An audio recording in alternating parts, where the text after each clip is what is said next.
സത്യം തുറന്നു പറയാനാവാതെ നമ്മുടെ ആദർശ ഹോസ്പിറ്റലിലൊക്കെ ആകുമ്പോൾ ഭയങ്കരമായിട്ട് ടെൻഷൻ അടിച്ച് നിൽക്കുവാണ് നമ്മുടെ നായനയും അതുപോലെ ബാക്കിയുള്ളവരെല്ലാവരും. എന്താണെങ്കിലും ആദർശം ഭയങ്കര ടെൻഷൻ അടിച്ചിട്ട് വീട്ടിൽ നിൽക്കുമ്പോഴത്തേക്കിനും പെട്ടെന്ന് ഒരു ഐഡിയ തോന്നിയിട്ട് നമ്മുടെ കിരണിനെ വിളിക്കുന്നുണ്ട് കേട്ടോ. കിരണേ, നീ എവിടെയാണ്? എനിക്ക് നിന്നോട് അർജൻറ്റായിട്ടൊരു കാര്യം പറയാനുണ്ട്. നീ ബീച്ചിലേക്ക് ഒന്ന് വരുമോ എന്ന് ചോദിക്കുമ്പോൾ ഞാൻ ബീച്ചിലേക്ക് വരാമെന്നൊക്കെ പറഞ്ഞിട്ട് നമ്മുടെ കിരൺ അങ്ങോട്ടേക്ക് വരുന്നുണ്ട് കേട്ടോ. എന്നിട്ട് പറയുന്നുണ്ട്, ഇനി പറ, നീ കാര്യങ്ങളൊക്കെ കേട്ടില്ലേ, ഇനി ഞാൻ എന്താ ചെയ്യേണ്ടതെന്ന് ഇങ്ങനെ ചോദിക്കുക. എന്നിട്ട് നമ്മുടെ കിരൺ പറയുന്നുണ്ട്, നിനക്കിട്ട് നല്ല പെടയാണ് തരേണ്ടത്. നീ എന്തുകൊണ്ടാണ് ഈ കാര്യം നിൻ്റെ ഭാര്യയായ നയനയോട് അറിയിക്കാതിരുന്നത്? നീ എത്രയും പെട്ടെന്ന് തന്നെ ആ കാര്യങ്ങൾ നയനയെ അറിയിക്കേണ്ടതല്ലായിരുന്നോ? എടാ, കല്യാണിയെ പോലെ തന്നെയുള്ള കുട്ടിയാണ് നയനയും. ആ നയന എല്ലാ കാര്യങ്ങളും നീ പറയുന്നതെല്ലാം വിശ്വസിക്കുകയും ചെയ്യും, നിൻ്റെ കൂടെ നിൽക്കുകയും ചെയ്യും. എടാ, കല്യാണിയെ പോലെ അല്ല നയന. നീയാണ് കല്യാണിക്ക് ഷെൽട്ടർ കൊടുത്തത്. അതുകൊണ്ട് നീ എന്ത് പറഞ്ഞാലും കല്യാണി കേൾക്കും. എന്നാൽ നയന അങ്ങനെയല്ല. അവൾ ഞങ്ങൾ രണ്ടുപേരും കീരിയും പാമ്പുമായിട്ടായിരുന്നു കഴിഞ്ഞിരുന്നത്. കല്യാണം പോലും നിനക്കറിയാമല്ലോ എന്നൊക്കെ ഇങ്ങനെ ആദർശ് പറയുന്നുണ്ട്. ശരിയാണ്, അങ്ങനെ തന്നെയാണ്. പക്ഷേ ഇന്ന് നിങ്ങൾ ജീവിക്കുന്നത് ഞങ്ങൾ രണ്ടാളും ജീവിക്കുന്ന പോലെ തന്നെയല്ലേ? നിങ്ങളുടെ മൂർത്തി ജ്വല്ലറിയുടെ പരസ്യമായ ട്രസ്റ്റ് എന്ന് പറയുന്നത് മൂർത്തീസ് ജ്വല്ലറി എന്നാണ് പറയുന്നത്. അപ്പോൾ വിശ്വാസം എന്ന് പറയുന്നതും ഇവിടെ വളരെയേറെ അടിസ്ഥാനപരമായ കാര്യമാണ്. നിങ്ങൾ തമ്മിലുള്ള വിശ്വാസം ഊട്ടി ഉറപ്പിക്കുന്നതിന് വേണ്ടിയിട്ട് നീ ആ കാര്യം കറക്റ്റായിട്ട് പറഞ്ഞേ പറ്റുള്ളൂ. എടാ, അപ്പോൾ ഞാൻ പറയുന്ന കാര്യം ഓപ്പണായിട്ട് പറഞ്ഞതിന് ശേഷം പ്രതികരിക്കുകയാണെങ്കിലോ അന്നേരം ഞങ്ങൾ നോക്കിക്കോളാം. നീ അപ്പോൾ ഞങ്ങളെ വിളിക്കുക, നീ വീട്ടിൽ പോയി പറഞ്ഞതിന് ശേഷം ബാക്കി പ്രതികരണം എന്താണെന്ന് ഞങ്ങളെ അറിയിക്കണം. ഞങ്ങൾ അവിടെ വന്നിട്ട് സോൾവ് ചെയ്തോളാം. ഞാനും കല്യാണിയും അവിടെ വന്നു കഴിഞ്ഞാൽ സംസാരിച്ച് കഴിഞ്ഞാൽ തീരാവുന്ന പ്രശ്നങ്ങളൊക്കെ ഉള്ളൂ ഇത് എന്ന് പറഞ്ഞിട്ട് നമ്മുടെ കിരൺ നമ്മുടെ ആദർശിൻ്റെ അടുത്ത് സമാധാനിപ്പിക്കുകയാണേ. അനന്തപുരിയിലേക്ക് കടന്നു വന്ന ചന്തുമോളെ എല്ലാവരും ചേർന്ന് കൊഞ്ചിക്കുകയാണ് കേട്ടോ. നമ്മുടെ നയന കുഞ്ഞിനോടൊപ്പം ഇരുന്ന് കളിച്ചിട്ട് കൈയോട്ട് കുച്ചിരിക്കുന്നൊക്കെ ഉണ്ട്. ദേവയാന ഇപ്പോൾ ഇത് കണ്ടുകൊണ്ട് വരുമ്പോൾ സന്തോഷിക്കുന്നൊക്കെ ഉണ്ട് കേട്ടോ. അപ്പോഴത്തേക്കിനാണ് നമ്മുടെ നയനയ്ക്കൊരു കോൾ വരുന്നത്. നോക്കുമ്പോഴത്തേക്കിനും നവ്യാണ്. നീ എന്താ ഇപ്പോൾ എൻ്റെ അടുത്തോട്ടൊന്നും വരാത്തെന്നൊക്കെ ചോദിക്കുക. അന്നേരത്തേക്കിനും നമ്മുടെ നയന പറയുന്നുണ്ട്, ചേച്ചി കുഞ്ഞിനെയൊക്കെ നോക്കുമല്ലേ, തിരക്കായിരിക്കുമല്ലോ, അതുകൊണ്ട് വെറുതെ ഡിസ്റ്റർബ് ചെയ്യേണ്ടെന്ന് കരുതിയിട്ടാണ് വരാതിരിക്കുന്നതെന്നൊക്കെ പറയുമ്പോഴത്തേക്കിനും കുഞ്ഞ് ഇരുന്ന് ചിരിക്കുന്ന സൗണ്ടാണ് നമ്മുടെ നവ്യ കേൾക്കുന്നത്. അപ്പോഴത്തേക്കും നവ്യ ചോദിക്കുന്നുണ്ട്, ആരാണ് അവിടെ വന്നത് എന്ന് ചോദിക്കും കേട്ടോ. അത് ആദർശേട്ടൻ്റെ ഫ്രണ്ടിൻ്റെ മോളാന്ന് പറയും കേട്ടോ. അപ്പോഴത്തേക്കിനും നവ്യ ഇങ്ങനെ പറയുന്നുണ്ട്, നീ എന്തിനാടി നോണം പറയുന്നത്? അപ്പോഴത്തേക്കിനും നമ്മുടെ നയന പറയുന്നുണ്ട്, നല്ല കുട്ടിയാണ് ചന്തുമോള് എന്നൊക്കെ പറയുമ്പോഴത്തേക്കിനും നവ്യ പറയുന്നുണ്ട്, പൊല്ലപ്പാകാതിരുന്നാൽ മതി എന്നൊക്കെ പറയുന്നുണ്ട്. അപ്പോഴത്തേക്കും നമ്മുടെ ദേവേനും നയനയും കൂടി നിന്ന് സംസാരിക്കുകയാണെ. നവ്യ അറിഞ്ഞു. അവൻ അറിഞ്ഞു കഴിഞ്ഞാൽ അവരുടെ മനസ്സിലൊന്നും ഇരിക്കത്തില്ല. ആ ബീഡയും ജലജയുടെയും ഇത് വലിയ പ്രശ്നമൊന്നും ആകാതിരുന്നാൽ മതിയായിരുന്നു എന്നൊക്കെ പറയുമ്പോഴത്തേക്കും നമ്മുടെ ആദർശം അങ്ങോട്ടേക്ക് കയറി വരുന്നുണ്ട്.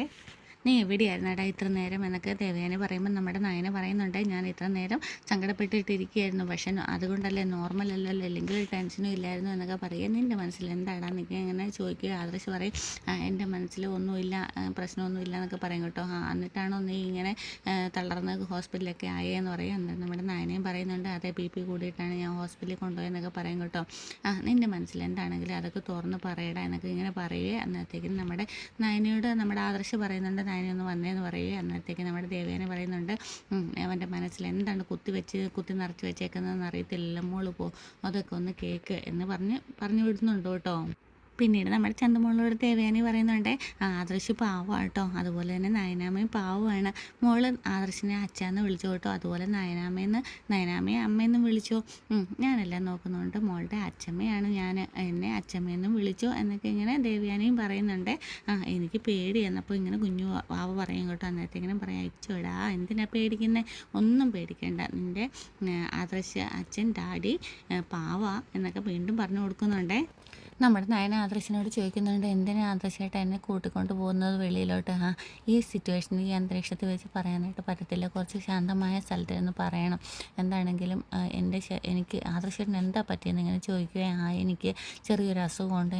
അസുഖമോ എന്താ? എൻ്റെ മനസ്സിനും എൻ്റെ ഹൃദയത്തിനും ഒക്കെ ഉണ്ടെന്ന് പറയട്ടെ. ഹൃദയത്തിനോ? അതന്നെ. എന്നിട്ട് ഡോക്ടർ ഇപ്പോൾ പരിശോധിച്ച് കഴിഞ്ഞപ്പോൾ അതിന് കുഴപ്പമൊന്നുമില്ലല്ലോ എന്നല്ലേ പറഞ്ഞത് എന്നൊക്കെ ഇങ്ങനെ ചോദിക്കുമ്പോഴത്തേക്കിനും ആദർശ് പറയും, എൻ്റെ മനസ്സിനാടി പ്രശ്നം എന്നൊക്കെ പറയുക. എന്താണെങ്കിലും ആദർശേട്ടന് ഇപ്പോൾ എന്നെ ഒരുപാട് ടെൻഷൻ എടുപ്പിച്ചിരിക്കുക, സസ്പെൻസ് എടുപ്പിച്ചിരിക്കുക. ഇനി അത് പറഞ്ഞില്ലെങ്കിൽ എനിക്ക് ഒരുപാട് ടെൻഷനാകും. അതുകൊണ്ട് ആദർശേട്ടൻ പറയുക തന്നെ വേണം. നീ എന്താണെങ്കിലും ഒരുങ്ങിയിട്ട് വാ, നമുക്കൊന്ന് വെളിയിൽ പോകാമെന്നും പറഞ്ഞ് കൂട്ടിയിട്ട് പോവുകയാണേ. നയനെ, ഞാൻ നിന്നോടൊരു തെറ്റ് ചെയ്തിട്ടുണ്ട്. ഭാര്യയ്ക്കും ഭർത്താവിനും ഇടയിൽ ഒരു മറയും പാടില്ലെന്ന് പറഞ്ഞത് തന്നെ ഞാനാണ്. എന്നാൽ ഇനി അത് പറയാതിരുന്നാൽ എനിക്ക് ശ്വാസം മുട്ടും. കടലുകൾ ഇരുമ്പുകയാണ്. നമ്മുടെ ബീച്ചിൽ തന്നെയാണ് അവർ വന്നിരിക്കുന്നത്. നമ്മുടെ മരിച്ച ചടങ്ങും അതുപോലെ ഫോട്ടോ ഭിത്തിയിൽ വന്നതും എല്ലാം ഇങ്ങനെ ആദർശ് തുറന്ന് പറയുകയാണെ. ഇതെല്ലാം കേട്ട് കഴിഞ്ഞപ്പോഴത്തേക്കിനും നയനയ്ക്ക് ആകെപ്പാടെ അങ്ങനെ സങ്കടമായിട്ട് ആദർശിനെ തിരിഞ്ഞ് നിന്നിരുന്ന നയന പെട്ടെന്ന് തന്നെ അപ്പുറത്തേക്ക് മാറിപ്പോവുകയാണ്. എന്നിട്ട് നമ്മുടെ ആദർശ് ഇങ്ങനെ പുറകെ ചെന്നിട്ട് പറയുന്നുണ്ട്, എടീ എനിക്കിതുമായിട്ട് ഒരു ബന്ധവുമല്ല, എനിക്ക് അനഘയായിട്ട് ഒരു ബന്ധവും ഇല്ല, ഞാൻ അനഘനെ നേരിട്ട് കണ്ടിട്ടും ഇല്ല, അങ്ങനെയാന്നൊക്കെ പറഞ്ഞിട്ട് കരഞ്ഞുകൊണ്ട് സംസാരിക്കുമ്പോൾ നമ്മുടെ നയന ചോദിക്കുന്നുണ്ട്, പിന്നെ എങ്ങനെയാണ് ആദർശനുമായിട്ടുള്ള ഫോട്ടോ അവിടെ? നീ എന്നെ ഒന്ന് വിശ്വസിക്കണം, ജീവിതത്തിൽ ഞാൻ ആരെയും പ്രേമിച്ചിട്ടില്ല, പഠിക്കുന്ന കാലത്ത് പോലും എന്നൊക്കെ ഇങ്ങനെ പറയുകയാണ് നിന്നിട്ട്. അപ്പോഴത്തേക്കും നമ്മുടെ നയന പതിയെ ചിരിക്കും കേട്ടോ. എന്നിട്ട് നമ്മുടെ ആദർശിൻ്റെ അടുത്ത് ചെന്നിട്ട് നെഞ്ചോട് ചേർന്നിട്ട് കിടന്നിട്ട് ഇങ്ങനെ കെട്ടിപ്പിടിക്കുകയാണേ. അതിനിപ്പോൾ എന്നെ പറഞ്ഞ് മനസ്സിലാക്കേണ്ട ആവശ്യമുണ്ടോ ആദർശേട്ടാ? എന്നെ കഴിഞ്ഞും എൻ്റെ ആദർശേട്ടനെ എനിക്ക് വിശ്വാസമാണ്. ഇത്രയും നിസ്സാരമായ ഒരു കാര്യം എന്നോട് എന്താ പറയാതിരുന്നത്? എന്നോടല്ലായിരുന്നു ആദ്യം തന്നെ പറയേണ്ടിയിരുന്നത് എന്നൊക്കെ ഇങ്ങനെ നയന ആദർശിനോട് ചോദിക്കുകയാണ്. അപ്പോഴത്തേക്കിനാണ് നമ്മുടെ ആദർശം ഒന്ന് സമാധാനമാവുന്നത് കേട്ടോ.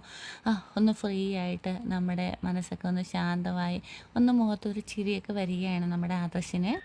ഞാനിപ്പോൾ കിരണിനെ കണ്ടിട്ട് വരികയാണ്. അവനാണ് പറഞ്ഞത് ഈ കാര്യങ്ങളെല്ലാം നിന്നോട് ഇപ്പം തന്നെ പറയണമെന്ന്. അപ്പം എന്നോട് സത്യങ്ങളൊക്കെ പറയുന്നതിന് വേണ്ടിയിട്ട് കിരണേട്ടൻ്റെ സഹായം വേണ്ടി വന്നു അല്ലേ എന്നിങ്ങനെ ചോദിക്കുക. ആദർശേട്ടാ അങ്ങനെയൊന്നും വിചാരിക്കല്ലേ, അവരുടെ ജീവിതം കണ്ട് നമ്മളും ഇനി പഠിക്കണം. എന്താണെങ്കിലും എനിക്കൊന്നുകൂടെ ഇപ്പോൾ ചന്തമ്മളോട് ഇഷ്ടം കൂടിയിരിക്കുകയാണ്. ഇനി അവൾ എന്നെ എങ്ങനെ വിളിക്കുന്നതെന്നറിയോ? നയനമ്മയെന്ന്. ഇനിയിപ്പോൾ അങ്കിളെന്നുള്ള വിളിയൊക്കെ മാറ്റിയിട്ട് ആദർശേട്ടനെ അച്ഛൻ എന്ന് വിളിപ്പിക്കണം. ഇടി അങ്ങനെയൊക്കെ വിളിച്ചു കഴിഞ്ഞാൽ അനക്കയുടെ വീട്ടുകാർ ഞാനാണ് അച്ഛനെന്നൊക്കെ തോന്നത്തില്ലേ എന്ന് പറയുമ്പോൾ ആയിക്കോട്ടെ, അങ്ങനെ ആയിക്കോട്ടെ, അതിനെന്താ കുഴപ്പം. നമ്മുടെ മൂർത്തി മുത്തശ്ശനാണെങ്കിൽ വലിയമ്മയെ ചലിച്ച അബിയുടെ അമ്മേനെ എടുത്ത് വളർത്തിയതല്ലേ. എന്നിട്ട് എന്തെങ്കിലും പ്രശ്നം ഉണ്ടായോ? ഒരു കുഴപ്പവും ഇല്ല. നമ്മളിവിടെ നല്ല കാര്യങ്ങളാണ് ചെയ്യുന്നത്. പിന്നെ പറയുന്നുണ്ട് മൂർത്തി മുത്തശ്ശൻ എൻ്റെ തെറ്റുകളെല്ലാം അംഗീകരിച്ച് അല്ലെങ്കിൽ എന്നെ അങ്ങനൊരു തെറ്റ് ചെയ്തിട്ടില്ല എന്നൊക്കെ പറയുമ്പം ഞാൻ പിന്നെ എന്തിനാണ് ആദർശേട്ടനെ വെറുക്കുന്നത്? അല്ലെങ്കിൽ അങ്ങനെ എന്തുകൊണ്ടാണ് ഞാനും ഏറ്റെടുക്കാതിരിക്കുന്നത്? എനിക്കതൊന്നും ഒരു വിഷയമില്ല.